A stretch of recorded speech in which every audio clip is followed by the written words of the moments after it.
Have you ever wondered what truly happens when your final breath leaves your body? Not what others have told you should happen, not what religions claim, but what someone has actually witnessed firsthand from beyond the veil. What if everything you've been taught about death is merely a shadow of a far more extraordinary truth? In the quiet hills of Kentucky in 1877, a child was born who would grow to challenge our most fundamental assumptions about consciousness, reality, and what awaits us all. His name was Edgar Cayce, a name that would eventually become synonymous with one of the most thoroughly documented psychic phenomena in human history. There was nothing remarkable about his upbringing. No special training, no advanced education, no religious authority. He was, by all outward appearances, an ordinary man. Yet, within this seemingly unremarkable individual lay a capacity that defies conventional explanation, an ability that would eventually earn him the title, the Sleeping Prophet. When Cayce closed his eyes and entered a self-induced trance state, something extraordinary occurred. His breathing slowed, his body relaxed completely, and then, as countless witnesses observed over decades, he began to speak, not as Edgar Cayce, the simple photographer and Sunday school teacher, but as a voice of remarkable authority, wisdom, and insight. His voice transformed. His vocabulary expanded dramatically, incorporating technical medical terminology and ancient philosophical concepts he had never studied. Most astonishingly, he accessed information about people he had never met, about historical periods he had never studied, and about realms of existence that transcend our physical world. "When I close my eyes," Cayce once explained in his normal, waking state, "it's as if I step aside. Something else comes through. I'm aware of it happening, but I don't control it." This humble description hardly captures the phenomenon that thousands of witnesses, including doctors, scientists, and skeptics, would document over his 43-year career. From this trance state, Cayce delivered more than 14,000 readings that cover an astonishing range of subjects: accurate medical diagnoses for people hundreds of miles away, detailed accounts of ancient civilizations that archaeological discoveries would later confirm, and perhaps most profoundly, descriptions of what happens to human consciousness after physical death.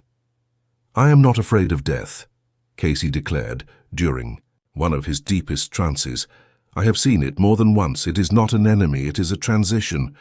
There are no gates, there is only movement, and this movement is eternal. No one dies, not you, not me, not those you have lost." Such statements might be dismissed as mystical platitudes if they came from someone else. But what makes Cayce's pronouncement so compelling is the extraordinary consistency of his descriptions across thousands of readings spanning decades. The details, the processes, the stages he described remained remarkably constant, suggesting he was not inventing or theorizing but reporting what he directly perceived. Medical professionals were often the first to take notice. How could this man with an 8th-grade education accurately diagnose complex medical conditions in patients he had never met? How could he prescribe treatments that conventional medicine would only discover decades later? Something extraordinary was happening, something that challenged the materialist framework of reality that dominates modern thinking. But it was Cayce's descriptions of what happens after death that perhaps offer his most profound challenge to conventional understanding. He didn't speak of harps and clouds or fire and brimstone. He described something far more complex, a multidimensional journey of the soul through states of consciousness that makes our earthly existence seem like merely kindergarten in an infinite educational system. What if the personality you identify with now is just a temporary role in a much larger story? What if your consciousness doesn't end at death, but expands beyond anything you can currently imagine? What if every soul follows a path not of judgment and punishment, but of growth, learning, and eventual return to a source that transcends our limited conceptions of divinity? The scientific community of Cayce's time largely ignored or dismissed his abilities, unable to fit them into existing paradigms of reality. Yet today, as quantum physics reveals a universe far stranger and more interconnected than classical science, ever imagined, Cayce's insights seem increasingly aligned with the frontiers of scientific exploration. Consciousness, once dismissed as merely an epiphenomenon of brain activity, is now considered by leading researchers to be potentially fundamental to reality itself. The strict separation between observer and observed that defined classical science has dissolved at the quantum level, suggesting interconnections that transcend conventional boundaries of space and time. Could it be that Cayce, through his remarkable trance states, accessed aspects of reality that science is only beginning to approach? Could his consistent, detailed accounts of the soul's journey after death offer us a preview of discoveries yet to come? Whether you approach Cayce's revelations as literal truth, metaphorical insight, or simply as fascinating possibilities, they offer a profound invitation to expand your conception of what it means to be human, of what consciousness might be, and of what might await us all beyond the threshold of physical death. Are you ready to discover what Edgar Cayce actually saw when his consciousness traveled beyond the physical realm? What if death isn't an ending, but rather a profound remembering of who we truly are? What if the greatest adventure of consciousness doesn't end with your last heartbeat, but only truly begins? According to Edgar Cayce, the moment of death is not filled with darkness or fear. It is a gentle transition, like removing a heavy coat after carrying it for too long.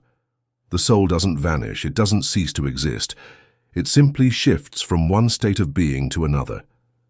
Cayce described the first moments after death with remarkable clarity. The soul, he said, initially experiences a profound sense of relief. The limitations of physical existence, pain, illness, aging, all fall away. There's an immediate lightness, an expansion of awareness that can be both exhilarating and disorienting. In these initial moments, many souls don't immediately realize they have died. Cayce revealed that the newly transitioned soul often sees its physical body from above, observes medical staff attempting resuscitation, watches loved ones grieving. This state of consciousness, which Cayce called the twilight state, or the grey field, can last for what seems like moments or extends into what we would perceive as days. Time, Cayce emphasized, functions differently outside the physical realm. Minutes can feel like years. Years can pass in what seems like seconds. This fluid nature of time becomes the soul's first lesson in its new reality, that many of the constraints and limitations it accepted as absolute on Earth are merely constructs of physical existence. Cayce described how souls in this early transition phase often attempt to communicate with their loved ones. They might try to speak, to touch, to make their presence known in some way. Yet most remain unheard and unfelt, leading to a crucial realization. They are no longer operating within the same dimensional framework as those still embodied. This realization marks the soul's first significant transition. The understanding that one has died and must now navigate a new form of existence becomes the catalyst for the next phase of the journey. According to Cayce, this is where the soul encounters what he called the light. This light isn't a distant point as often described in near-death experiences. Rather, it permeates everything, emanating from within rather than shining from without. It doesn't blind, it illuminates. It doesn't judge, it reveals. This light, Cayce explained, is the manifestation of universal consciousness, what many would call God, though Cayce often referred to it as the creative forces or the source. Within this illumination, the soul experiences its first profound revelation. It is not alone. It never was. The boundaries that seem to separate consciousness from consciousness on Earth do not exist in this realm. Here, awareness flows more freely, unbound by the limitations of physical perception. Cayce described how souls are met in this phase by what he termed guides or helpers. These aren't necessarily angels as depicted in religious iconography. but rather other souls who have a connection to the recently departed, perhaps family members who passed earlier, spiritual teachers from previous incarnations, or souls with whom they share a deeper cosmic connection. These guides don't appear to judge or evaluate. Their role is to support, to orient, to guide the newly transitioned soul through its adjustment to non-physical existence. They help the soul understand that death isn't an end, but merely a transition to another state of being, a return to a more expansive form of consciousness that, in many ways, is more real than the physical life just completed, but the journey had only just begun. What Cayce saw next reveals the process that every soul must undergo, a process not of judgment, but of profound self-awareness and cosmic accounting. Perhaps the most fascinating aspect of Cayce's revelations about the afterlife is what he called the life review. This isn't the stereotypical judgment before a stern deity that many religions portray. Instead, it's a profound experience of complete self-awareness and accountability. In this phase, Cayce described how the soul reviews its entire life, not as an outside observer watching events unfold, but by re-experiencing every moment from multiple perspectives simultaneously. The soul doesn't just remember what it did, it experiences what others felt as a result of its actions. Every kindness, every hurt, every moment of love or neglect is felt not just from one's own perspective, but from the perspective of everyone affected. There you will live your life not from the position of I, Cayce explained during one trance, but from the perspective of those you touched, and then for the first time, you truly understand who you were. This isn't punishment, it's illumination. The soul finally experiences the complete truth of its existence without the filters, justifications, and self-deceptions that characterized its earthly consciousness. In this state of perfect awareness, there is no judgment from external forces, only the soul's own recognition of how it utilized its time in physical form. After this profound review, Cayce described how souls enter different spheres or planes of existence. He often used planetary symbolism to describe these stages, though he emphasized these weren't literal planets in the astronomical sense, but rather states of consciousness that the soul must navigate on its journey. Mercury represents the sphere of intellect and communication. Souls who focused primarily on mental pursuits find themselves here, exploring the lessons and limitations of pure intellectual understanding without heart wisdom. Venus embodies the sphere of love and devotion. Those who cultivated compassion, forgiveness, and unconditional love resonate with this realm, experiencing the full beauty of emotional connection without physical constraints. Mars symbolizes the sphere of activity and will. Souls who lived through conflict, struggle, and the assertion of personal will encounter their lessons here, working through unresolved battles and learning to channel their energy productively. Jupiter represents the realm of expansion and wisdom. This is where teachers, philosophers, and wisdom seekers find themselves, expanding their understanding beyond individual perspective to embrace universal principles. Saturn embodies the sphere of limitation and discipline. Here, souls confront their karmic patterns, the lessons they failed to learn, and the responsibilities they neglected. Uranus and Neptune represent higher spiritual planes where the individual soul begins to merge with collective consciousness, experiencing unity beyond personal identity. And finally, Pluto marks the threshold of transformation, where the soul decides whether to continue its spiritual evolution in non-physical form or return to Earth through reincarnation. Cayce stressed that souls don't progress through these spheres in a linear fashion, and not all souls experience every realm. The journey is unique to each individual, determined by the soul's own vibration, awareness, and spiritual development. What determines which spheres a soul experiences? According to Cayce, it's not external judgment, but rather the soul's own. Resonance. Like attracts like. The soul is naturally drawn to the realms that match its own vibrational frequency, the states of consciousness it cultivated during physical life. This explains why Cayce often said, "You don't go to heaven or hell, you grow into heaven or hell." The afterlife experience isn't assigned. It's created through the consciousness developed during physical existence. But Cayce's vision extends further still, into realms of existence that challenge our very conception of individual identity and purpose. Among Edgar Cayce's most profound revelations was his description of what he called the Akashic Records. These aren't physical books or scrolls, but rather what Cayce described as a complete energetic imprint of every thought, word, and deed ever experienced by every soul throughout all of existence. Cayce explained that after the life review and experiences in various spheres, souls gain access to these records, not just of their most recent life, but of all their previous incarnations. Here patterns become visible. Lessons attempted repeatedly across multiple lifetimes come into focus. Relationships with other souls that span centuries or millennia reveal their deeper purpose. In the Akashic Records, Cayce said, the soul reads where to go next, what must be understood, whom to meet, what to complete. This cosmic library doesn't exist in some distant celestial location, but within the depths of consciousness itself, accessible when the soul sheds its physical limitations.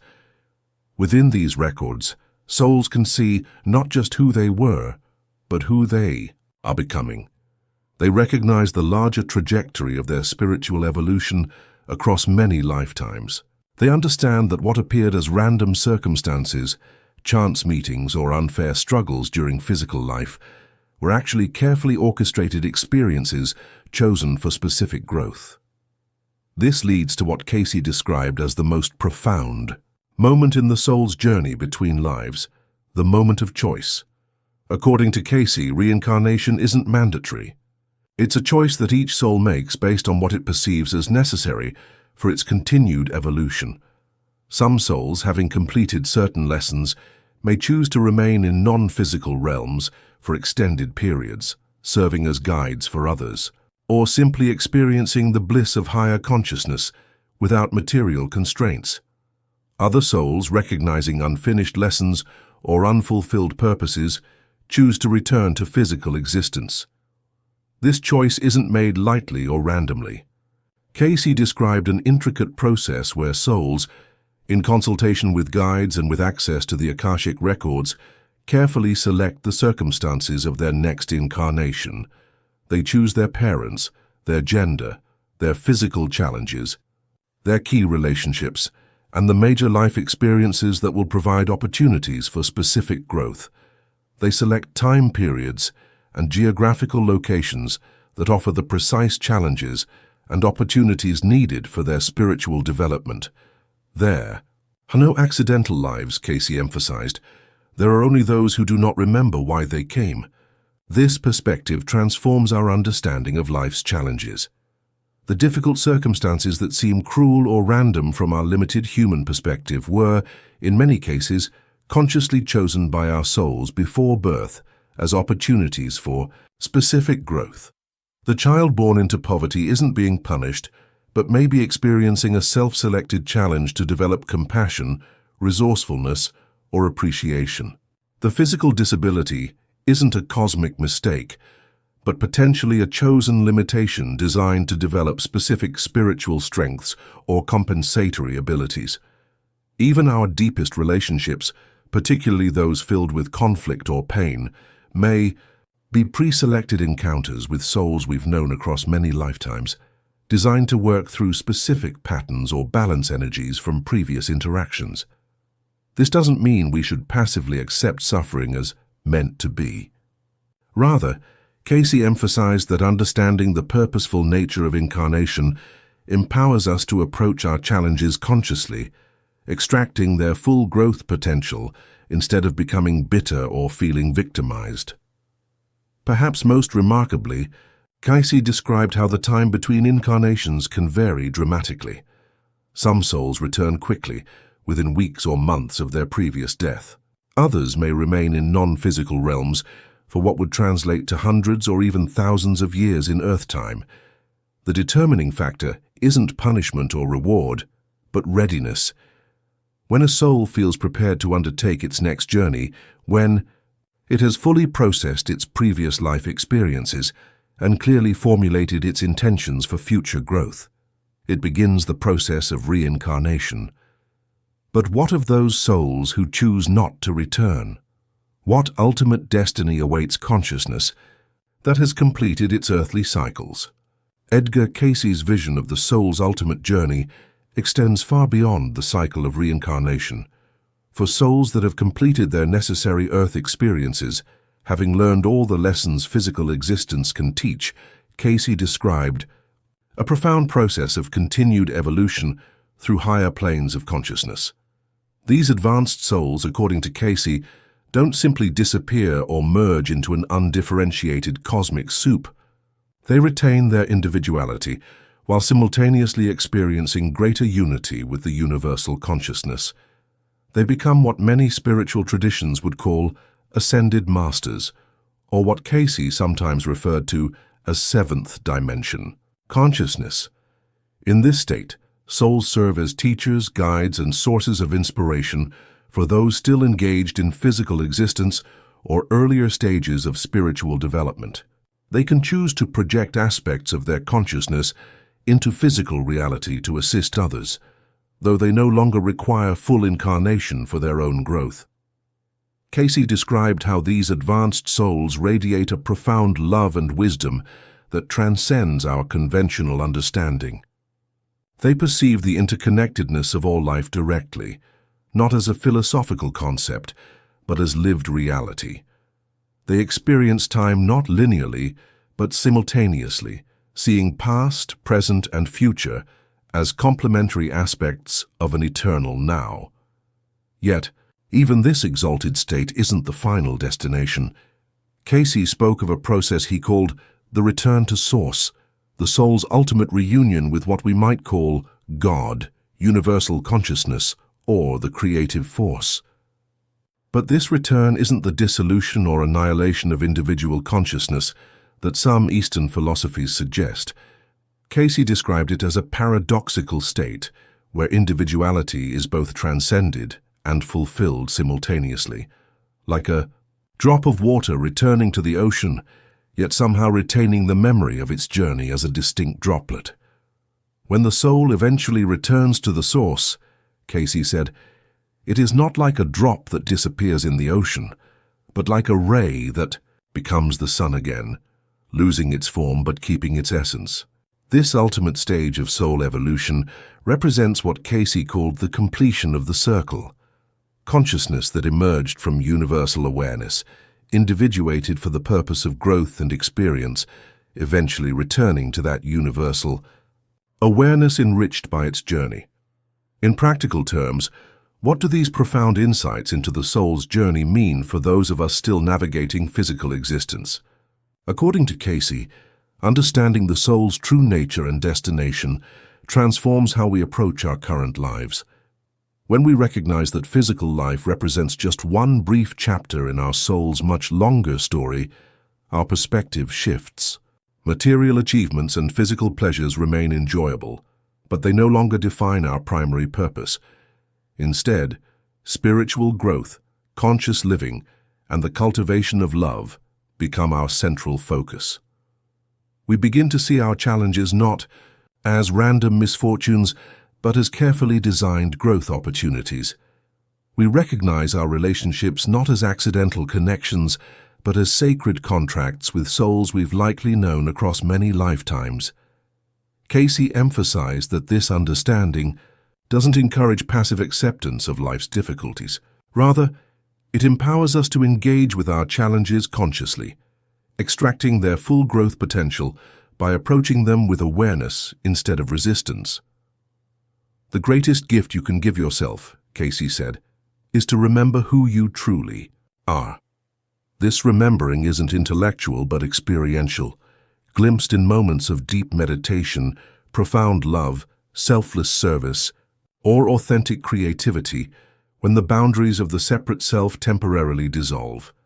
In these transcendent moments, we experience a taste of the expanded consciousness that awaits us after physical death. A consciousness that isn't alien to us but represents our most authentic nature, temporarily forgotten during our immersion in material existence. Perhaps the most comforting aspect of Cayce's revelations is the absolute assurance that consciousness continues. There is no final ending, no obliteration of awareness, no eternal separation. There is only continued growth, expanded understanding, and deeper connection with all that is. "I am not afraid of death," Cayce reiterated, "because I have already heard that voice calling from the other side. And it wasn't a cry, it was a whisper of love waiting." In the end, Cayce's map of the afterlife isn't about places but about stages of consciousness. It isn't about heaven and hell, but about levels of understanding. It isn't about fear of judgment, but about a gaze through love. It isn't about escape from pain, but about acceptance of its meaning. It is, in essence, a reminder of what our souls have always known, a calling back to our true nature that transcends the brief amnesia of physical existence. It assures us that despite appearances, we are never truly separated from those we love, from our own highest nature, or from the source of all creation. Death, in Cayce's vision, isn't a doorway to the unknown, but a return to the deeply familiar, a homecoming to the place we never truly left. The question remains, what will you do with this knowledge today, while you still walk the earth in physical form? How might your life transform if you lived each day with the awareness that you are not a body having occasional spiritual experiences, but rather a spiritual being having a temporary human experience? Perhaps in that shift of perspective lies the greatest gift of Edgar Cayce's remarkable insights into what truly happens to the soul.